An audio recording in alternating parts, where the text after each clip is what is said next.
And I think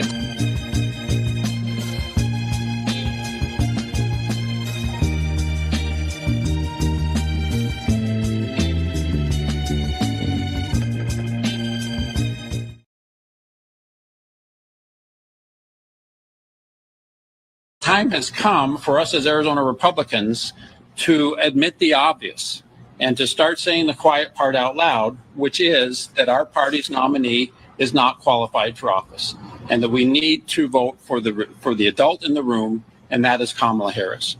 It is time to put partisan loyalties aside and vote for the leadership that will truly represent the people we want to be in the eyes of the world. Character matters. And I think the time has come for us as Arizona Republicans to. Good morning. I was waiting for him to finish his thought. But welcome to the NMPA's Let It Be Known, and lots and lots and lots of news this morning. Just looking at a couple of quick items before we get. I mean, so much. We're going to talk about Uncle Thomas, his again failing to disclose even more travel, more gifts. A DC judge has shut down Donald Trump's false claims that the Biden administration were behind his criminal charges. Also, Ti was arrested at an Atlanta airport. We're going to tell you why and what happened and how that it's a fiasco of a situation we'll probably be hearing a whole lot more about. Police chief in Kansas faces misconduct. This is troublesome because this is also what we are anticipating if Donald Trump is reelected, because he hates the media so much and has made it his edict to try and make this a state-run media like in Russia. But a police chief in Kansas is brought up on charges.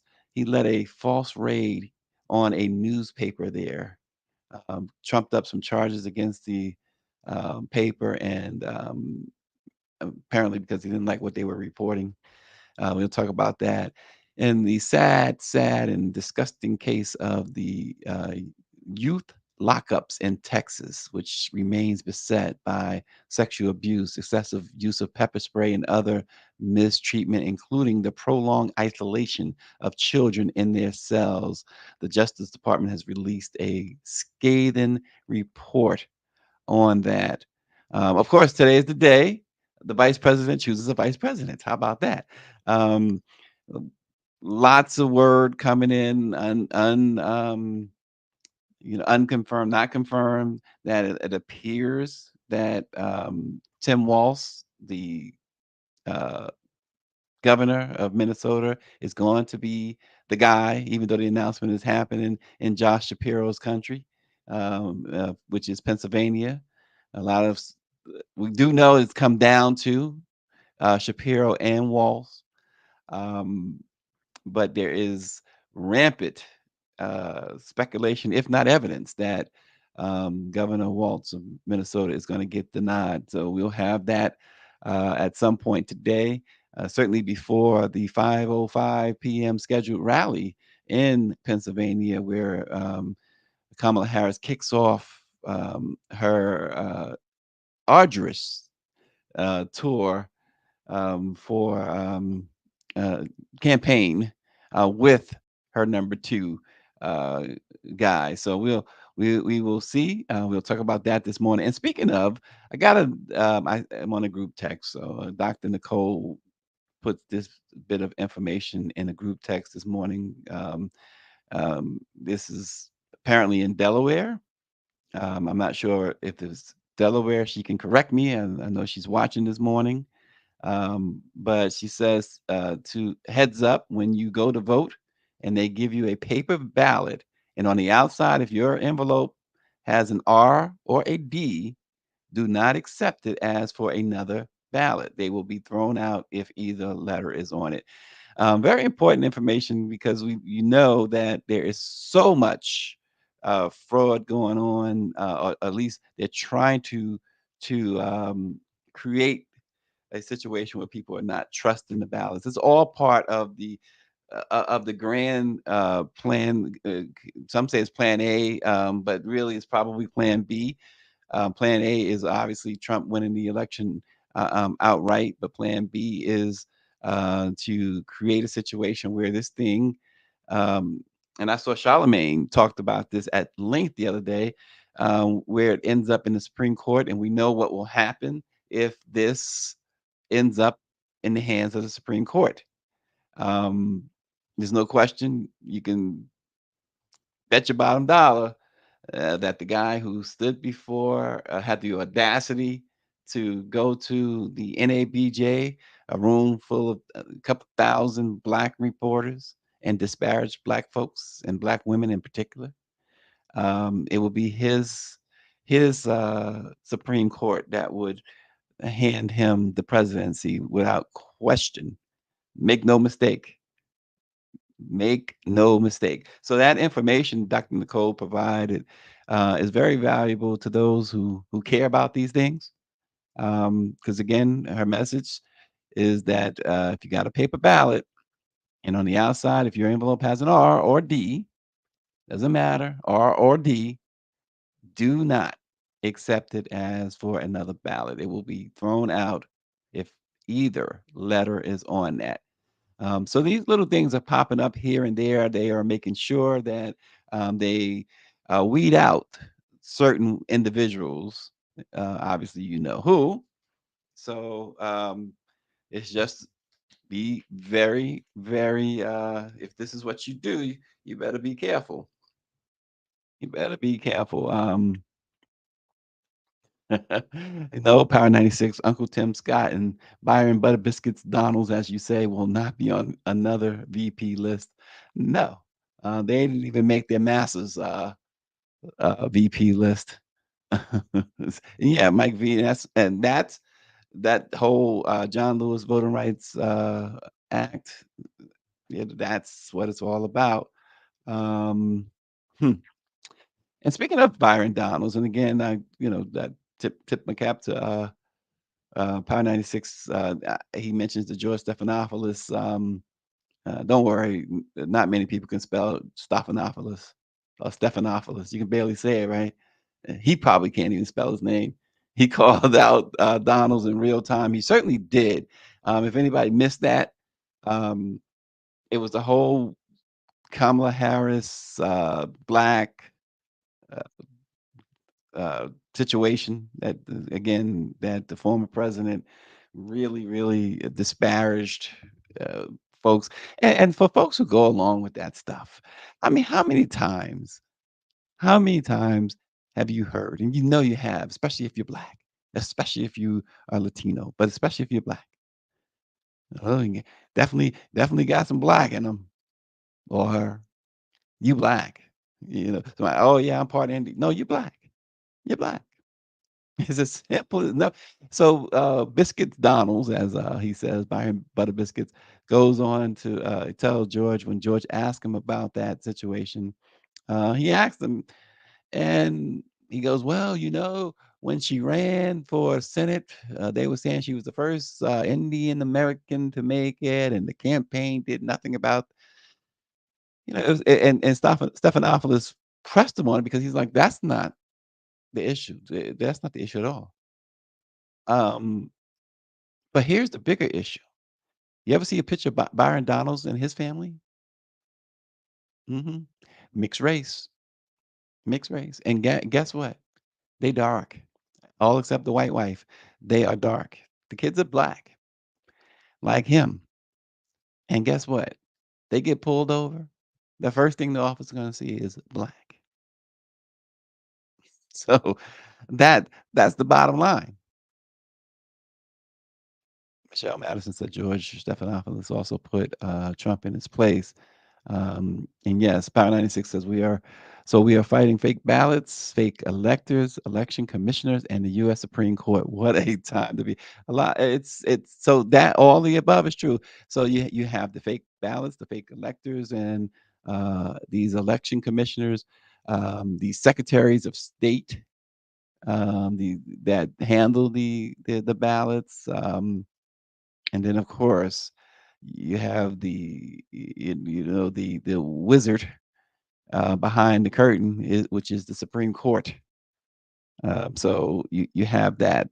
Mike V says Plessy versus Ferguson answered that question over 100 years ago.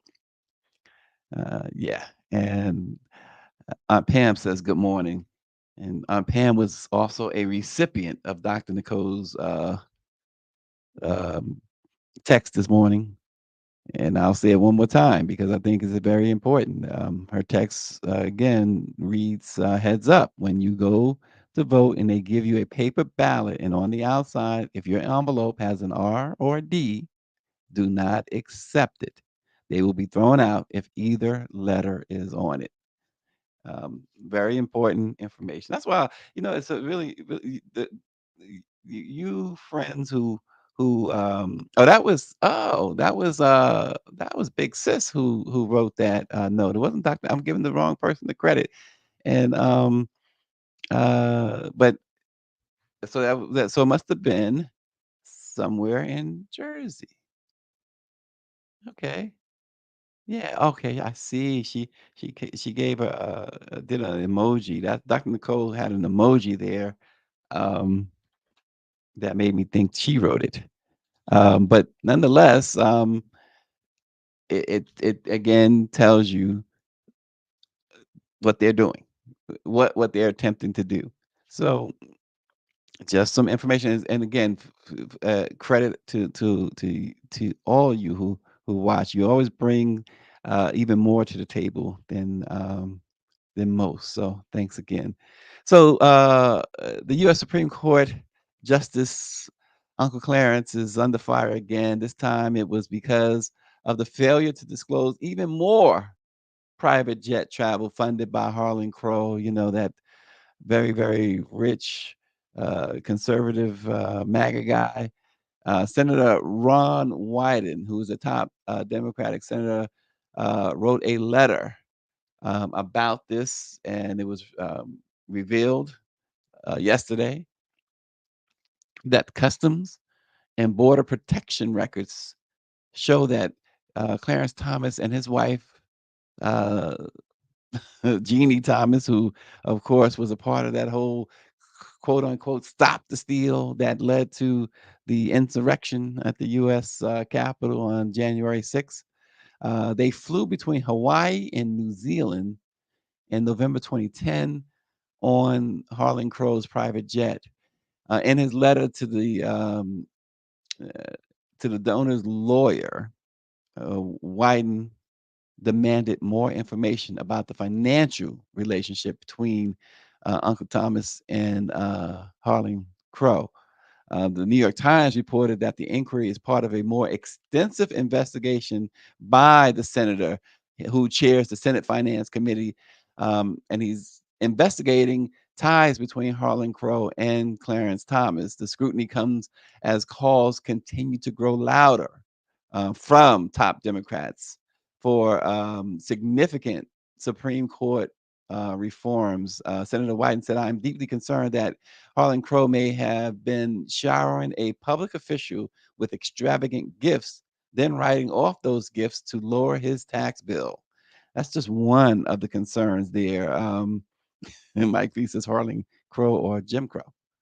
But you recall last week, President Biden announced some extreme, extremely needed reforms to the Supreme Court that obviously he can't do alone, or any president, unless they uh, take on the mantra that the Supreme Court gifted them as being monarchs, kings, above prosecution.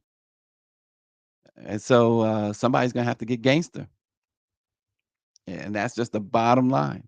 They're gonna somebody what whether it's is Joe Biden before his term is up in a couple of months, in a few months, or whether his successor, which could very well be Vice President Kamala Harris. Somebody is going to have to get gangster, and wouldn't be surprised if she is elected that Kamala Harris would be that person that go straight rogue on not just the Supreme Court, but that whole idea of this filibuster in the U.S. Senate and get things done. Wouldn't be surprised. Um, she's a prosecutor. She's a prosecutor by trade, and she's been the campaign has taken a noticeable different tone since she has become the leader on the ticket, since Biden has stepped down, and she has gone full on prosecutor mode when it comes to her opponent.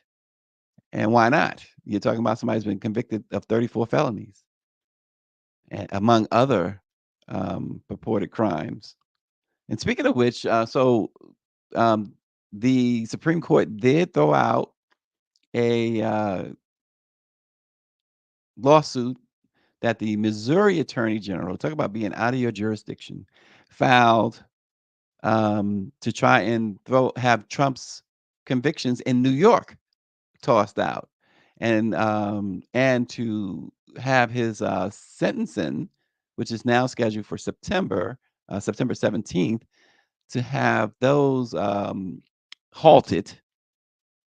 But the Supreme Court actually threw it out. But in this case, it appears that they had very little choice. They could have just rejected this as someone without standing, and they did not do that. They heard it anyway, which is troublesome in itself. But they had no grounds in which to act, because the Attorney General of Missouri has nothing to do with state law in New York. And so the Supreme Court ruled that the sentencing can move forward for September the 17th. And so we will see. The judge did say, however, in that case, the New York judge has said that there will be a status hearing on September the 4th to determine whether or not, because you remember the part of the Supreme Court's ruling was that official presidential acts are immune. So they're going to have a status hearing where both sides have to present. And of course, the defense, which is, of course, the convicted Trump, will present uh, arguments and evidence that he was convicted on official acts. Of course, the prosecutor Alvin Bragg will counter that no, it had nothing to do with official acts. And so the judge is going to hear that, and he's expected to rule on that prior to a September 17th sentence. And now, again, with the way things have gone, would it surprise you if even this judge, who Trump has personally attacked, has attacked his family, has attacked his clerk, would it surprise you that he bows to the pressure of MAGA and say, you know what, Supreme Court said this, and so it's not something that I'm comfortable with, so I'm not going to sentence him. It wouldn't surprise, right? It wouldn't surprise. Would not surprise. Um, but that is that's where that's at. But Clarence Thomas uh, has repeatedly flaunted this lack of ethics in the Supreme Court, this lack of oversight um, within the Supreme Court. I mean, totally exploited. He and his wife. Um, it's it's like having a Trump-like person. It's literally like having a Trump-like person on the Supreme Court, and those other conservatives do follow his lead. So that's the problem you have there. And Power 96 says, can Biden use SEAL Team 6 to eliminate a threat to democracy? That's the argument, Power 96. Folks, you tell me. I want to hear more from more than only Power 96 on this. I mean, by now, I'm sure most of you are familiar with the Supreme Court's decision on immunity when it came to the Trump case, when it comes to presidents.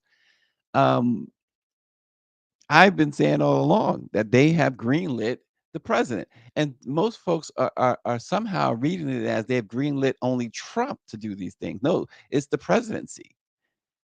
And so, with nothing to lose, with a million years of service, Biden is retired. He's 81 years old. Why not just say, okay, this is what they said. Let's end this once and for all. We don't need an election. We don't need to go through this. Tell me what y'all think. Um, it just seems that they are more concerned about, well, somebody else down the road, a Republican down the road, a conservative person down the. Well, you heard Donald Trump. You heard the twice impeached former president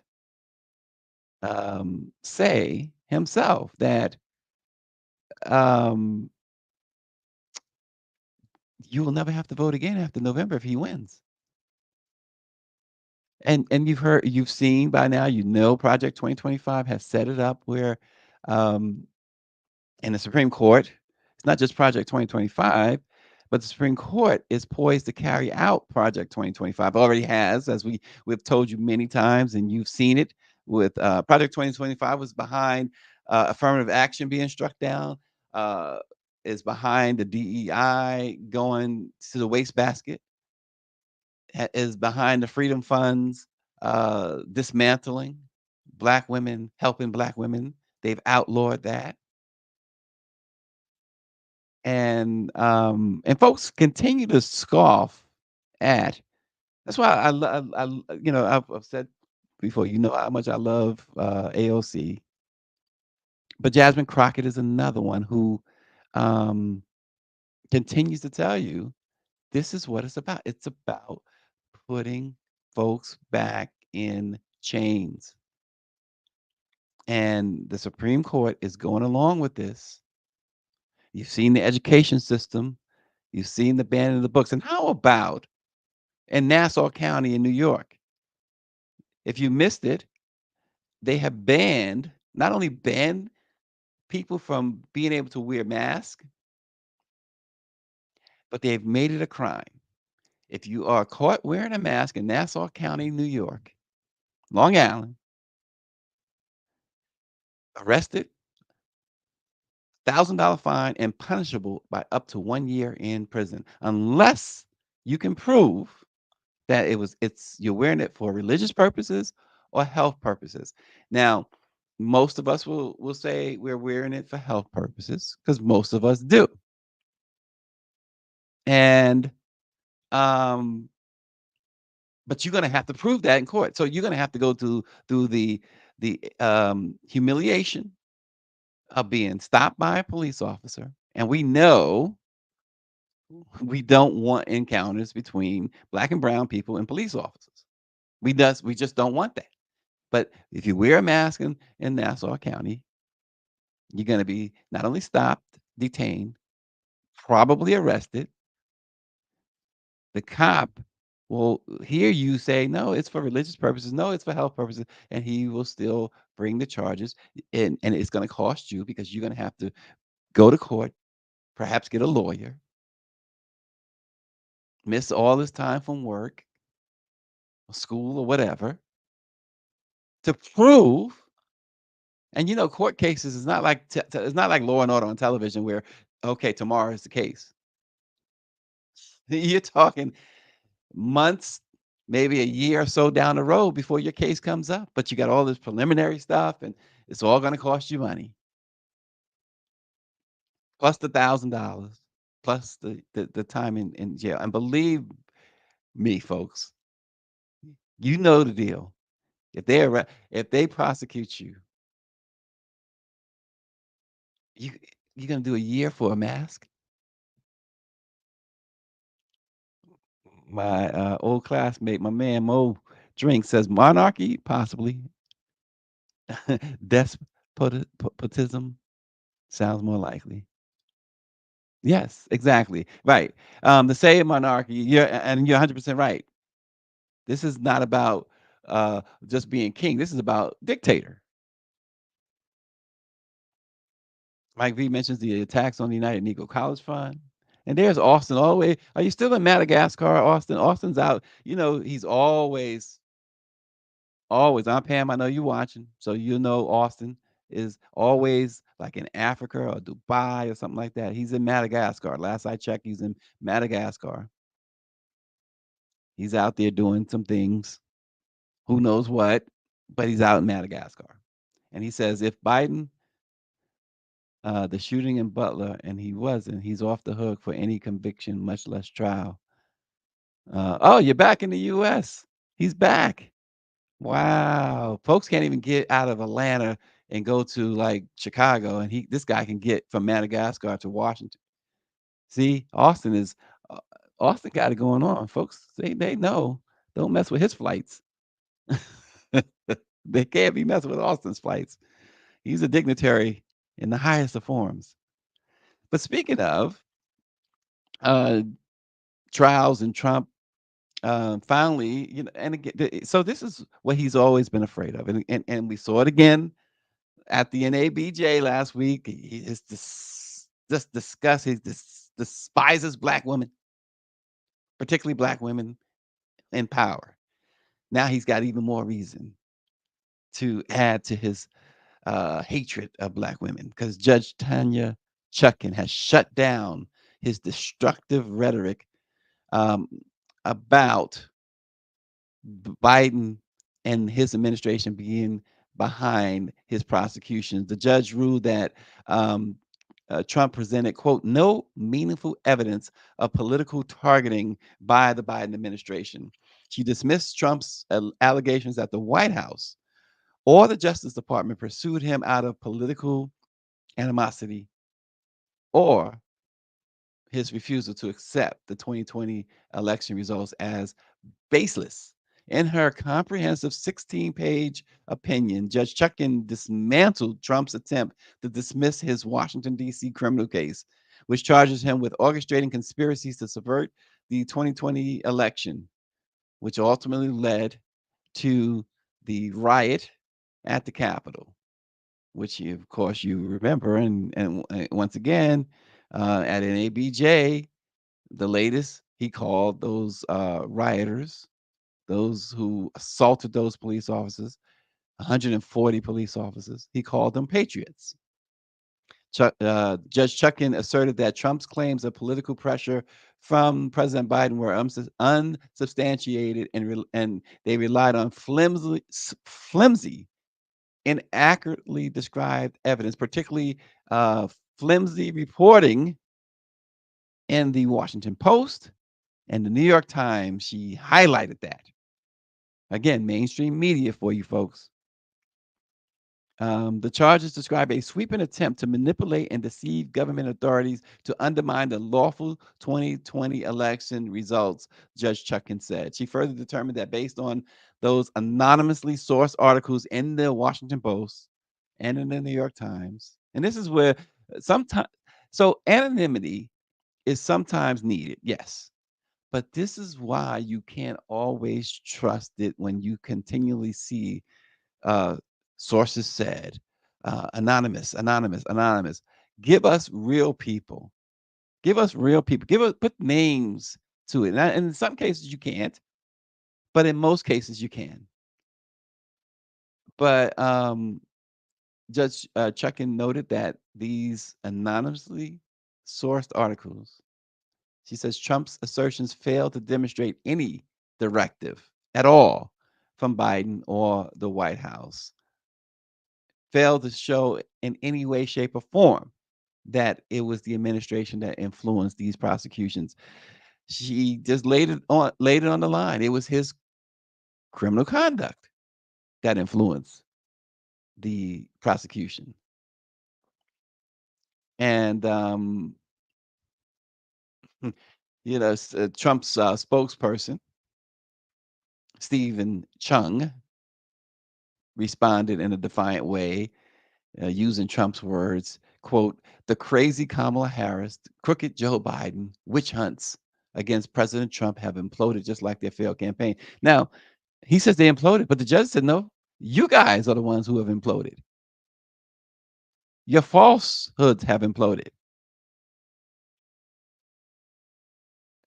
So this is the first major decision that Chuckin has issued since the case resumed in her courtroom following an 8-month hiatus to address disputes over presidential immunity. It also went back to our court, and this is, I said it, and I've said it many times, that the fraud down in Florida, that Judge Eileen Cannon, that case, the documents case, that special prosecutor could have been focused on Washington and went back to that a long time ago.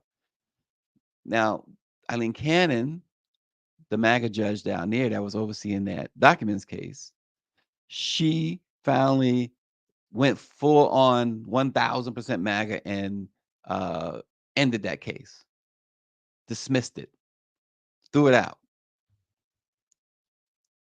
Well, hate blinds you.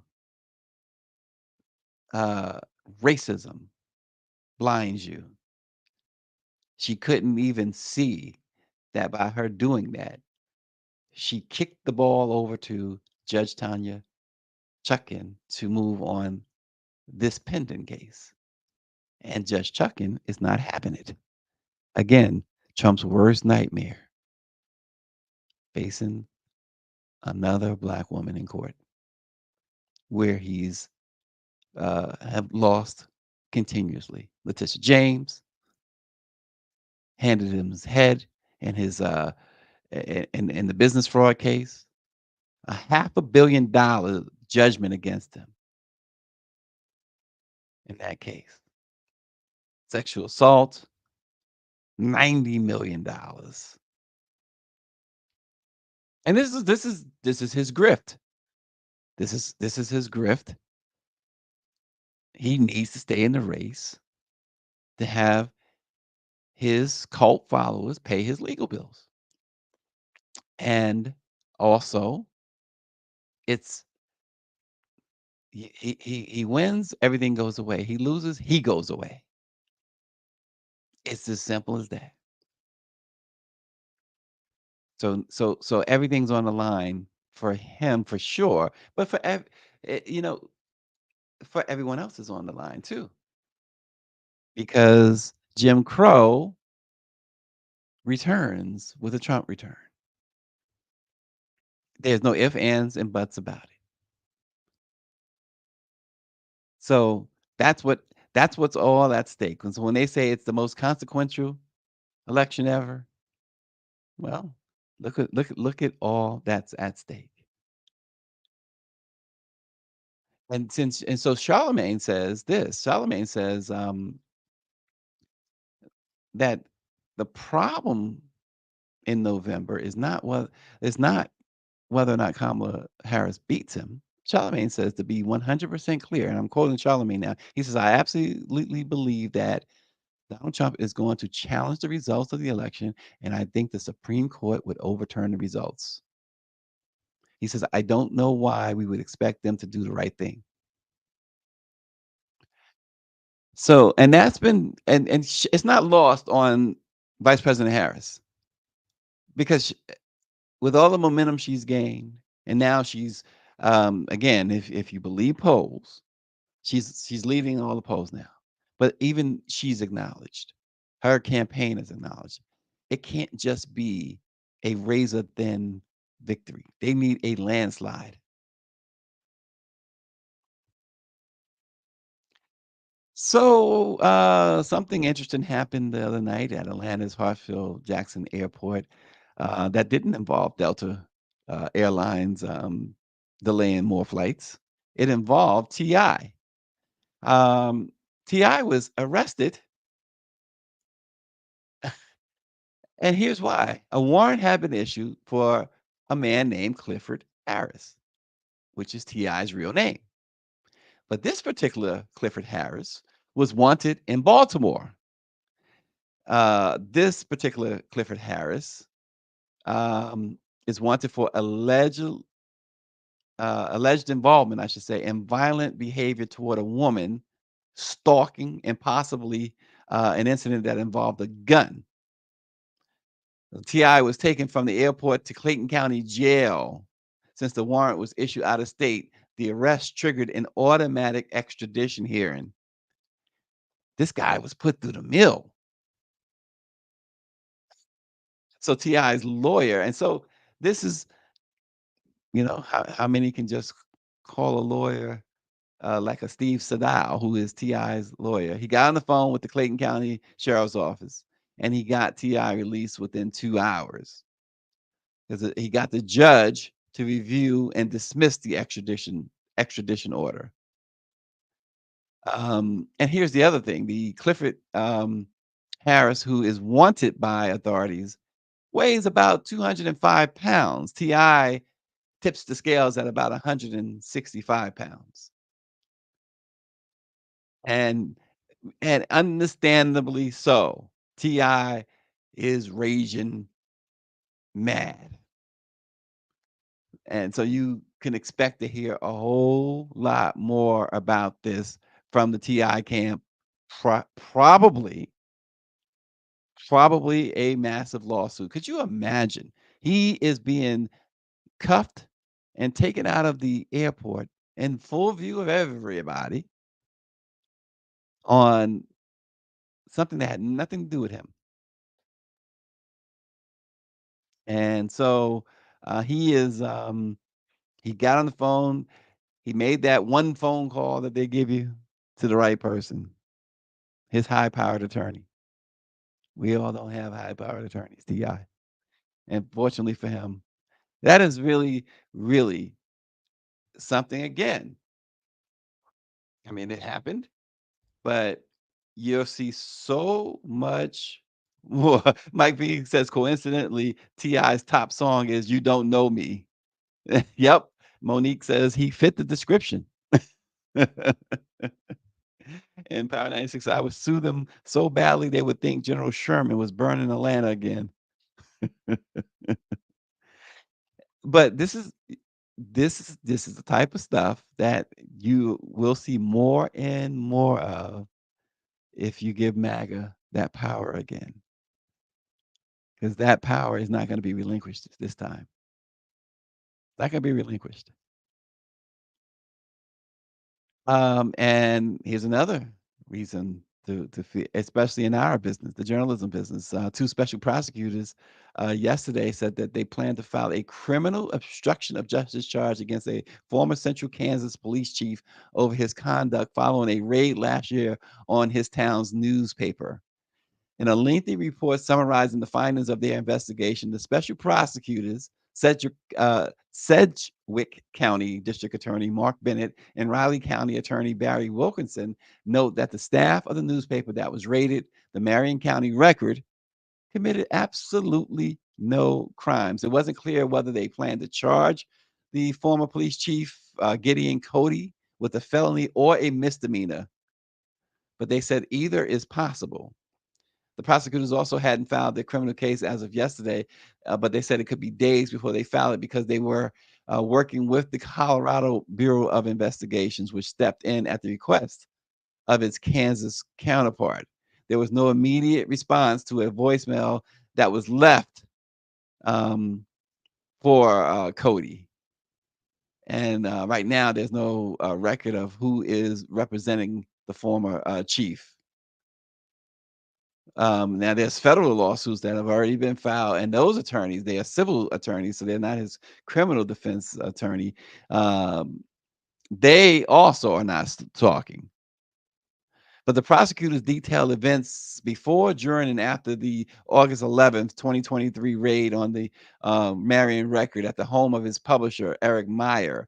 The report suggested that Marion police, who were led at the time by Cody, conducted a poor investigation that led them to reach, quote, erroneous conclusions that Meyer and reporter Phyllis Zorn had committed identity theft or other computer crimes.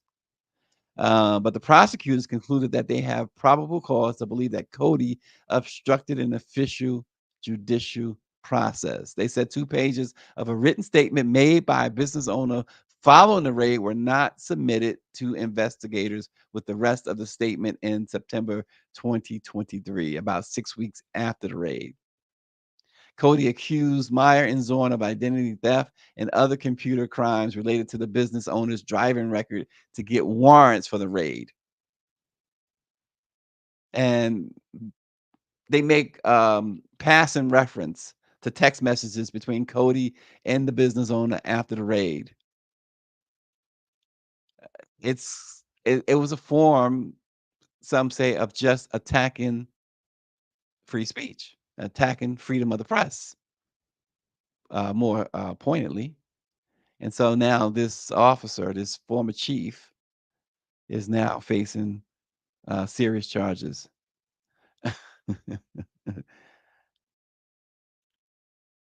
He says, Power 96 says, thank goodness I was named after O.J. Simpson. I will never be confused with anyone else. He says, rest in peace, Juice. You cut out all of the nonsense. This guy. Oh my goodness. You were named after OJ, huh? I hope your wife wasn't named after Nicole. Oh my gosh.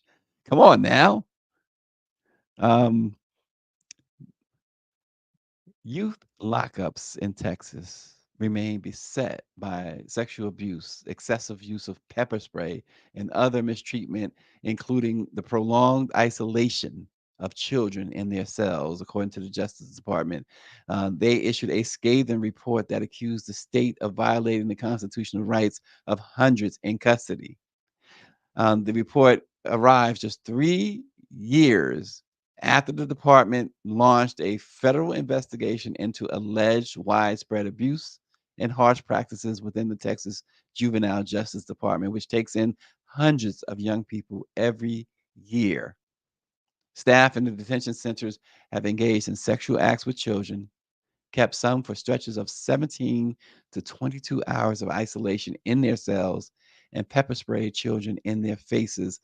U.S. Assistant Attorney General Kristen Clark said. She also noted that about 80% of Texas children, this is not going to surprise you, 80% of the Texas children locked up are Black and Hispanic. She says this is a racial justice issue. Our children deserve to be protected from harm and access to essential services. The State Department, the State Juvenile Justice Department um, issued a statement claiming that it has a zero tolerance policy toward abuse and neglect and had worked closely with federal investigators during their site visit in 2022. Of course, you work closely during that site visit. It is the most ridiculous statement.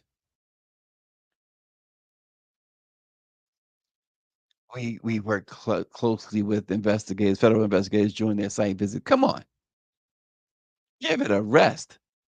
I mean, you fiendish devils allowing this to happen.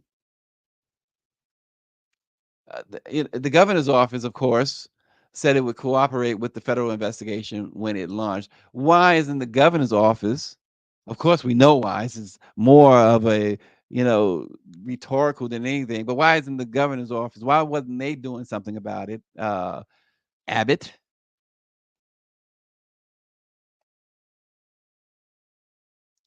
Give it a rest.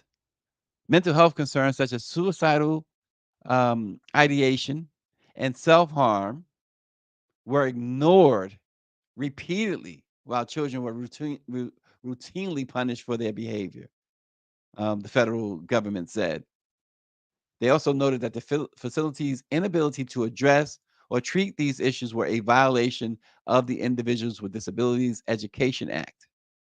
And this is something else that under a MAGA administration, they're going to do away with the Individuals with Disabilities Education Act. They're going to do away with the entire Department of Education. The Justice Department said that it looks forward to cooperating with the state to address the violations while also raising the potential of a federal lawsuit. Um, the founder and chief executive officer of Lone Star Justice Alliance, which is a youth justice advocacy group, Elizabeth Hinkey or Henneke, said the report makes it clear that we are failing our youth, that we are not providing the care they need to be successful. She says that the Texas legislature has to respond with urgency. It's not that they haven't been responding, because they have, but it hasn't been enough. Just 3 years ago, the Justice Department opened an investigation into Texas's 5 juvenile facilities after advocates filed the complaint. About 900 youth are detained in understaffed and outdated juvenile facilities across the state, according to Henneke. She says judges and lawmakers should think creatively about other rehab efforts, because mistreatment at facilities only exacerbates trauma in young people. No kidding. No kidding. And Texas is not the only state facing federal investigations by the government or lawsuits from former incarcerated children over harsh conditions in youth lockups. Just in May, Christian Clark uh, said that a federal investigation of conditions in Kentucky's youth detention centers um, found problems with use of force and isolation techniques. Lawsuits have also been filed this year alone in Illinois, Pennsylvania, Maryland, and New Jersey, alleging some of the same behavior that we see there in Texas.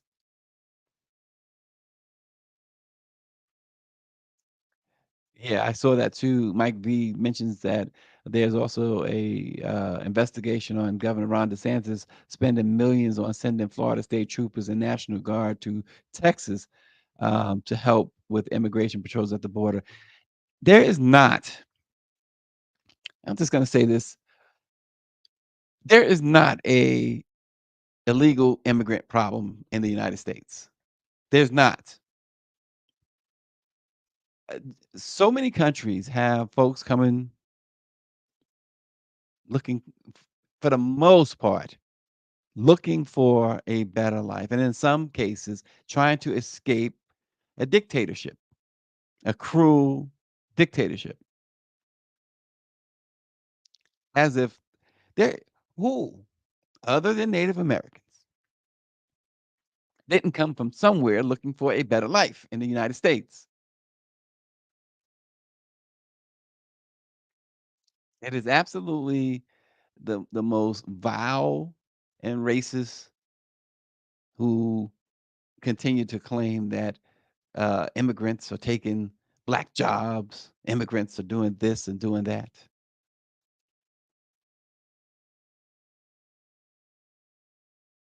Southbound 3000 says, should there be a mandatory overhaul of our juvenile system, and will this be a federal or state by state case? Can this go before our highest court in the land? You know, right now, you don't want anything serious going before the U.S. Supreme Court.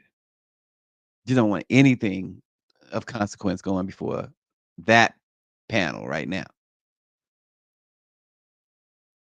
And um, it is believed, now she has not spoken on this, but it is believed, certainly based on President Biden's edict to reform the U.S. Supreme Court, it is believed that um, Vice President Harris might be willing to use one of the tools in her belt of a presidency anyway, and that is to expand the court. Now, there are 9 justices, and if you go back to the history of the Supreme Court, there were they split the country, I guess, up into 9 um, uh, jurisdictions, for lack of a better term, a word, and now there are 13 such jurisdictions or districts or whatever that they go by.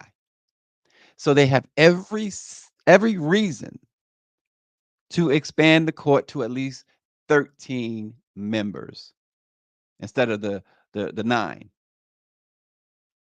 Every reason to. But we know why the MAGAs, the so-called conservatives, don't want to see that happen. 13 circuits, right? Exactly, Mike V. 13 circuits. That's the word out, circuits. And so it only stands to reason that you'd have 13 U.S. Supreme Court justices. And one of the things that President Biden proposes is to limit their terms to 18 years. And, uh, you know, this whole idea of a lifetime appointment, it would be one thing. First of all, these lifetime appointments makes no sense. Never made any sense.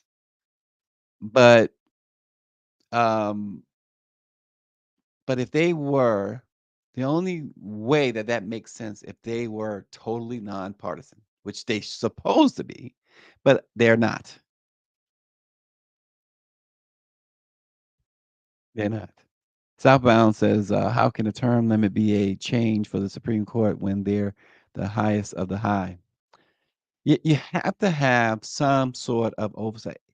The president has oversight and should have oversight, right? The way the system is set up. Now, again, the Supreme Court, that Supreme Court we're talking about just said that the president has no oversight. The president is immune. The president is essentially a dictator. That's what they ruled. It's not, yeah, again, it's not hyperbole, it's not exaggeration. That's what they ruled.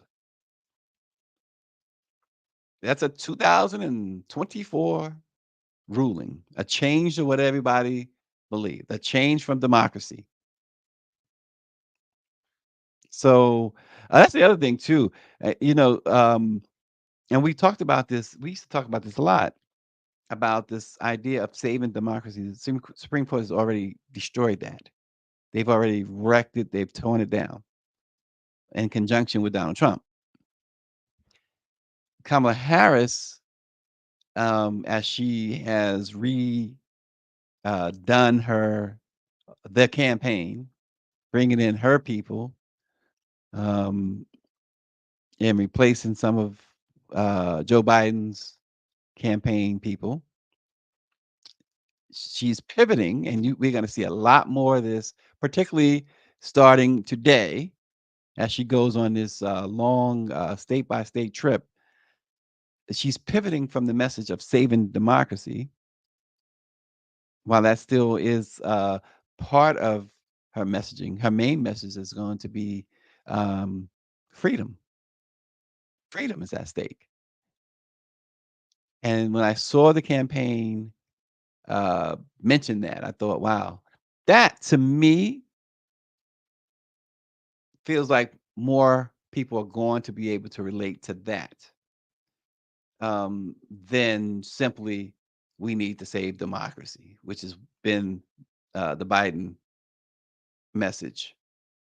This is a message that worked 4 years ago. And maybe that message really wasn't what really worked as much as it was that people saw 4 years of Donald Trump and they realized, oh my gosh, we got to make a change. And so now the message, the primary message is going to be about, uh, as the Harris campaign said, November means freedom. Um, yeah, Southbound 3000. You hear people speak about a world court. He says, my question is, there is a court that trumps our Supreme Court. Uh, Yeah, not necessarily. The World Court has made some decisions, and some really good decisions, um, but it has not been followed. For instance, they've made a lot of decisions. Russia has tried to deny so many people human rights, religious rights, and the World Court has ruled against Russia. Yet, Russia has continued its assault on um, folks' freedoms, religious freedoms certainly included. So the World Court, I don't know where their power really lies. Supreme Court makes a decision and you feel it. Ask the field is fun. Ask folks applying to Harvard and Yale, black folks and brown folks. You feel that their decision. Roe v. Wade. Ask folks how many that affect. So yeah, I mean the World Court, in theory, is supposed to be the body that would have the final say, but that's more on a international level, and even on the international level, like I said, their rulings, their decisions have been roundly ignored in some circles, including Eastern Europe and particularly Russia. So, love these discussions with you guys. Uh, Subscribe, not like, subscribe to our YouTube page, LIBK news. Yep, Mike V, the 9 HBCUs, their proper funding at the state level. Subscribe on LIBK at LIBK news on YouTube and talk about it, share it. We got some great stuff coming up later this month. Is the Democratic National Convention. We will be there live from Chicago. Thanks for joining us, and we'll see you again tomorrow.